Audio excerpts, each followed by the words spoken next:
next, irregular verbs. I have chosen here some important and confusing verbs. ಇಲ್ಲಿ regular ಮತ್ತೆ irregular verbs ಗಳ list ತುಂಬಾನೇ ಇದೆ. So ಅವೆಲ್ಲ ಹೇಳಕ್ಕಾಗೋದಿಲ್ಲ. ಇಲ್ಲಿ ಇಂಪಾರ್ಟೆಂಟ್ ಯಾವಿದಾವೆ ಮತ್ತೆ ಕನ್ಫ್ಯೂಸಿಂಗ್ ಯಾವಿದಾವೆ ಅದನ್ನ ಚೂಸ್ ಮಾಡಿದೀನಿ. Okay, see here, what is irregular verbs? Past simple and past participle of irregular verbs are formed some other way. Regular verbs ಅಲ್ಲಿ ಏನಾಗಿತ್ತು, ಇಡಿ ಅನ್ನ ಯೂಸ್ ಮಾಡಿದ್ವಿ. ಇಡಿ ಮತ್ತೆ ಕೆಲವೊಂದ್ಸಲ ಡಿ ಅಷ್ಟೇ ಆಡ್ ಮಾಡಿದ್ವಿ, ಇನ್ನು ಕೆಲವು ಸಂದರ್ಭಗಳಲ್ಲಿ ಐಡಿ ಅನ್ನ ಯೂಸ್ ಮಾಡಿದ್ವಿ. ಇಲ್ಲಿ ಇರ್ರೆಗ್ಯುಲರ್ ವರ್ಬ್ಸ್ ಅಲ್ಲಿ ನಾವು ಯಾವುದೇ ಇಡಿ ಸಫಿಕ್ಸ್ ಅನ್ನ ಯೂಸ್ ಮಾಡೋದಿಲ್ಲ. ಇದು ಬೇರೆ ರೀತಿನೇ ರೂಪುಗೊಳ್ಳುತ್ತವೆ. Okay, let us see one by one. First one is eat. Okay, ಈ V1 ವರ್ಬ್ ಅಲ್ಲಿ ಓಕೆ ಇದು ಮೊದಲನೇ ರೂಪದಲ್ಲಿದೆ ಇದೆಲ್ಲವೂ ಕೂಡ. ಓಕೆ, ಫಸ್ಟ್ ಒನ್ ಈಟ್. V2 ಅಲ್ಲಿ ಏನಾಗುತ್ತೆ ಏಟ್. ಓಕೆ, ಬೇರೆ ರೀತಿನೇ ರೂಪುಗೊಳ್ಳುತ್ತದೆ ಅಲ್ಲಿ ಪಾಸ್ಟ್ ಸಿಂಪಲ್ ಅಲ್ಲಿ ಇರ್ರೆಗ್ಯುಲರ್ ವರ್ಬ್ಸ್ ಅಲ್ಲಿ. ನೆಕ್ಸ್ಟ್ V3 ಫಾರ್ಮ್ ಅಲ್ಲಿ ಹ್ಯಾವ್ ಈಟನ್ ಆಯ್ತು, ರೈಟ್.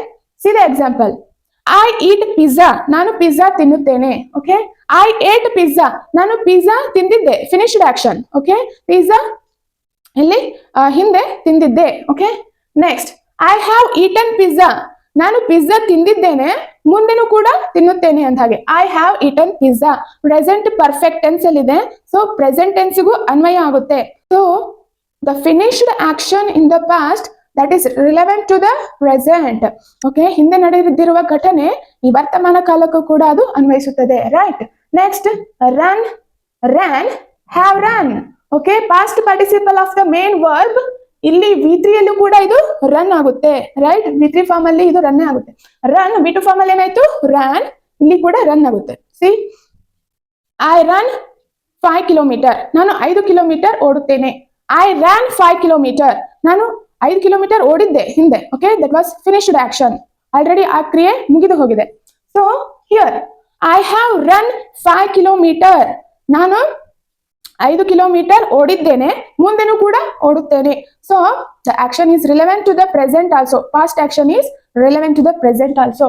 ಸಿ ಹಿಯರ್ ನೆಕ್ಸ್ಟ್, ನಾವು ಈಟ್ ಇದೆಯಲ್ಲ, ಐ ಈಟ್ ಪಿಜ್ಜಾ, ಅದನ್ನ ಈ ತರನು ಹೇಳ್ಬೋದು. Okay, I have had pizza, I have had pizza. Okay, ನಾನು ಪಿಜ್ಜಾ ತಿಂದೆ. See here, have auxiliary verb, okay, also called helping verb. ಈ helping verb have it will play 2 roles. Okay, 2 ರೀತಿ role play ಮಾಡುತ್ತೆ. ಇದು main verb ಆಗಿ ಕೂಡ ಕೆಲಸ ಮಾಡುತ್ತೆ ಮತ್ತು ಹೆಲ್ಪಿಂಗ್ ವರ್ಬ್ ಆಗಿನೂ ಕೂಡ ಕೆಲಸ ಮಾಡುತ್ತೆ. See here another example, I have a car, ನನ್ನ ಬಳಿ ಕಾರು ಇದೆ. ಐ ಹ್ಯಾಡ್ ಅ ಕಾರ್, ನನ್ನ ಬಳಿ ಕಾರು ಇತ್ತು, ಇವಾಗಿಲ್ಲ. Okay, finished action. I have had car for 3 years. I have had car for 3 years.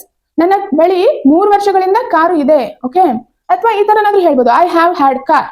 Okay, ಯಾವಾಗೋ ತಗೊಂಡಿರೋ ಕಾರು ಇವಾಗ್ಲೂ ಇದೆ, ರೈಟ್. ಸೊ ಅದಕ್ಕೆ ಇದು ವರ್ತಮಾನ ಕಾಲಕ್ಕೂ ಕೂಡ ಅನ್ವಯಿಸುತ್ತದೆ. So present perfect tense. So next one is am. ಇದು ಬಿ ವರ್ಬಿನ ಮೊದಲನೇ ರೂಪ. Am auxiliary verbs video upload ಮಾಡಿದಾಗ ನಿಮ್ಗೆ ಈ ವರ್ಬ್ ಬಗ್ಗೆ ತಿಳಿಸ್ಕೊಡ್ತೀನಿ, ನಿಮ್ಮೆಲ್ಲ ಡೌಟ್ ಕೂಡ ಕ್ಲಿಯರ್ ಆಗುತ್ತೆ. C here next V2 form ಅಲ್ಲಿ ಏನಾಗುತ್ತೆ, ಇದು ವಾಸ್. ಓಕೆ, ಇದು ಬಿ ನ ಎರಡನೇ ರೂಪ, ಬಿ ವರ್ಬಿನ ಎರಡನೇ ರೂಪ ವಾಸ್. ಓಕೆ, ಇದು V3 have been. Okay, I am a teacher, ನಾನು ಒಬ್ಬ ಶಿಕ್ಷಕ. Okay, I was a teacher, ನಾನು ಶಿಕ್ಷಕನಾಗಿದ್ದೆ, ಇವಾಗಿಲ್ಲ. I have been a teacher, ನಾನು ಶಿಕ್ಷಕನಾಗಿದ್ದೇನೆ. ಓಕೆ, ಹಿಂದೆನೂ ಕೂಡ ಇದ್ದೆ, ಇವಾಗ್ಲೂ ಕೂಡ ಇದ್ದೀನಿ ಅಂತ ಅರ್ಥ. Okay, next go, vent, have gone. ಈ V2 ಫಾರ್ಮ್ ಅಲ್ಲಿ ಗೋ ಏನಾಯ್ತು, ಇಲ್ಲಿ ವೆಂಟ್ ಆಯ್ತು. ಸೊ ಇಲ್ಲಿ V3 ಫಾರ್ಮ್ ಅಲ್ಲಿ have gone, right. I go to mall, ನಾನು ಮಾಲ್ಗೆ ಹೋಗುತ್ತೇನೆ. I went to the mall. Okay, ನಾನು ಮಾಲ್ಗೆ ಹೋಗಿದ್ದೆ ಹಿಂದೆ. ಓಕೆ, finished action. That is not relevant to the present. ಈ ವರ್ತಮಾನ ಕಾಲಕ್ಕೆ ಸಂಬಂಧಪಟ್ಟಿಲ್ಲ. ಓಕೆ, ಪಾಸ್ಟ್ ಆಗಿರೋ ಘಟನೆ, ನಡೆದು ಹೋಗಿರೋ ಘಟನೆ, ಯಾವುದೇ ವರ್ತಮಾನ ಕಾಲಕ್ಕೆ ಅದು ಸಂಬಂಧಪಡೋದಿಲ್ಲ. But here I have gone to the mall, ನಾನು ಮಾಲ್ಗೆ ಹೋಗಿದ್ದೇನೆ, ಅಥವಾ ರೀಸೆಂಟ್ ಆಗಿ ಮಾಲ್ಗೆ ಹೋಗಿರ್ಬೋದು, ಅಥವಾ ಮುಂದೆನೂ ಹೋಗ್ಬೋದು ಅಂತ ಅರ್ಥ. Okay, that is relevant to the present. Next, come, came. V2 form ಅಲ್ಲಿ ಏನಾಯ್ತು, ಇದು come, came. Next V3 form ಅಲ್ಲಿ have come ಆಗುತ್ತೆ. Okay, remember these things. ಮತ್ತೆ have came ಅಲ್ಲ. ಸೊ ಇಲ್ಲಿ ಪಾಸ್ಟ್ ಅಲ್ಲಿ, ಪಾಸ್ಟ್ ಸಿಂಪಲ್ ಅಲ್ಲಿ ಮಾತ್ರ came ಆಗುತ್ತೆ. ಇಲ್ಲಿ ಪಾಸ್ಟ್ ಪಾರ್ಟಿಸಿಪಲ್ ಅಲ್ಲಿ come ಅಂತಾನೆ ಬರಿತೀವಿ. Okay, I come to the wedding, ನಾನು ಮದುವೆಗೆ ಬರುತ್ತೇನೆ. I came to the wedding, ನಾನು ಮದುವೆಗೆ ಬಂದಿದ್ದೆ. ಫಿನಿಶ್ಡ್ ಆಕ್ಷನ್, ಕ್ರಿಯೆ ಆಲ್ರೆಡಿ ಮುಗಿದು ಹೋಗಿದೆ. Next I have come to the wedding, ನಾನು ಮದುವೆಗೆ ಬಂದಿದ್ದೇನೆ. ಓಕೆ, ರೀಸೆಂಟ್ ಆಗಿ ಮದುವೆ ಪಾರ್ಟಿಗೆ ಅಟೆಂಡ್ ಆಗಿರ್ಬೋದು ಅಥವಾ ಆ ಘಟನೆಯ ಬಗ್ಗೆ ವರ್ತಮಾನ ಕಾಲದಲ್ಲಿ ಅದಕ್ಕೆ ಸಂಬಂಧಪಟ್ಟಿರುವ ಹಾಗೆ ಏನಾದ್ರೂ ಮಾತನಾಡ್ತಿರ್ಬೋದು. Okay, so last one become, V2 ಫಾರ್ಮಲ್ಲಿ ಬಿಕೇಮ್, V3 ಫಾರ್ಮಲ್ಲಿ have become. So remember these things. Okay, I became an actress, ನಾನು ನಟಿಯಾಗುತ್ತೇನೆ. ಐ ಬಿಕೇಮ್ ಆನ್ ಆಕ್ಟ್ರೆಸ್, ನಾನು ನಟಿಯಾಗಿದ್ದೆ, ಇವಾಗ ನಟಿ ಇಲ್ಲ. Okay, I have become an actress, ನಾನು ಹಿಂದೆ ನಟಿಯಾಗಿದ್ದೇನೆ, ಈಗಲೂ ಕೂಡ ನಟಿಯಾಗಿದ್ದೇನೆ. ಓಕೆ, ನಾನು 5 ವರ್ಷದಿಂದನೂ ನಟಿಯಾಗಿದ್ದೇನೆ, ಈಗಲೂ ಕೂಡ ನಾನು ನಟಿಸ್ತಾ ಇದ್ದೀನಿ ಅಂತ ಅರ್ಥ. Okay, so these are some confusing verbs you have to remember.